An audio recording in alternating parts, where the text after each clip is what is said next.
ଏଠି ଯୋଉ people's chief ମିନିଷ୍ଟରଙ୍କର ପାଳିଆ ପଡିଆ ବୁଲି ବୁଲି ବାହାଦୁରୀ ମାରି କହୁଥିବା ଯେ ଲୋକଙ୍କର ମୁଖ୍ୟମନ୍ତ୍ରୀଙ୍କର ବାହାଦୁରୀ ପଡିଆ 2024 ରେ ବିଜୁ ଜନତା ଦଳର ପରାଜୟ ପରେ ଏଠି ରକ୍ତମୁଖା ହୋଇ ପଡିଛି କେନ୍ଦ୍ରାପଡ଼ା ବିଜେଡି।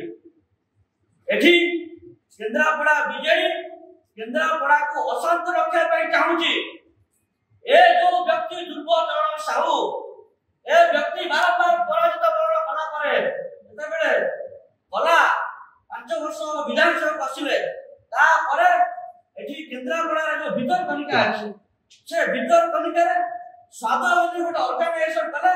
ସେ ଅର୍ଗାନାଇଜେସନ କୁ ଯେତେବେଳେ ବିଜେଡିର ଗଭର୍ଣ୍ଣମେଣ୍ଟ ଆଣିଥିଲା ଦୀର୍ଘ ଦିନ ଧରି ସେ ସଂସ୍ଥାରେ ସେ ସ୍ୱାଦ ହୋଟେଲ ଭିତରେ ପ୍ରତିଦିନ ଲମ୍ବା ଲମ୍ବା କ୍ୟାନ୍ ଲାଗୁଥିଲା ରାତି ଅଧରେ।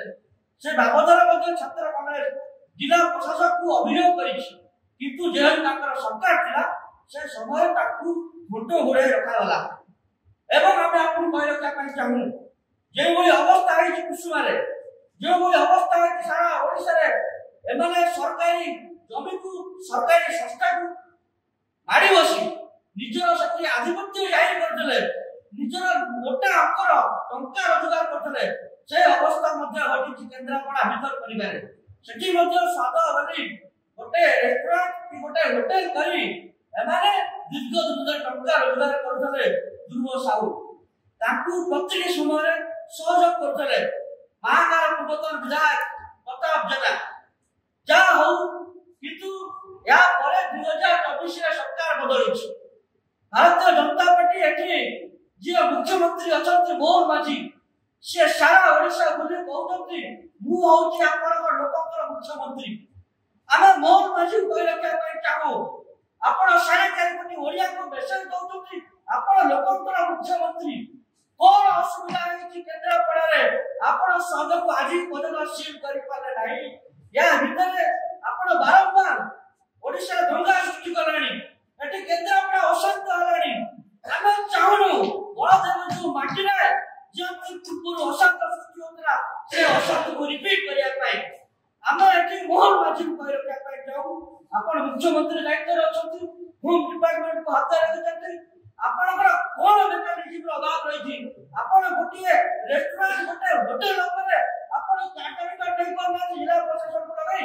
ଇଏ ହଉଛି ଏଠି ଯୋଉ ପିପୁଲ୍ସ ଚିଫ ମିନିଷ୍ଟରଙ୍କର ପାଳିଆ ପଡିଆ ବୁଲି ବୁଲି ବାହାଦୁରୀ ମାରି କହୁଥିବା ଯେ ଲୋକଙ୍କର ମୁଖ୍ୟମନ୍ତ୍ରୀଙ୍କର ବାହାଦୁରୀ ପଡିଆ।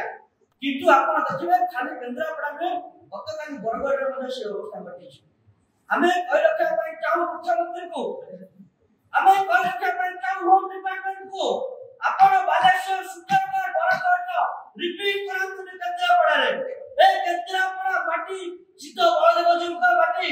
ଏ ମାଟିରେ ଆମେ ହିଂସା, ଏ ମାଟିରେ କ୍ଷମା କରିବେ, ମାଟିରେ ଆମେ ହିଂସା, ଏ ମାଟିରେ ଆମେ ଅଶାନ୍ତି ଗୋଟିଏ ସେକେଣ୍ଡ ଦେଖି ରହିପାରିବୁ ନାହିଁ। ଆମେ ବାରମ୍ବାର ଚେତାବନୀ ଦଉଛୁ ହୋମ୍ ଡିପାର୍ଟମେଣ୍ଟକୁ, ମୁଖ୍ୟମନ୍ତ୍ରୀଙ୍କୁ, ଆପଣ ୟା ଉପରେ କାର୍ଯ୍ୟାନୁଷ୍ଠାନ ନିଅନ୍ତୁ।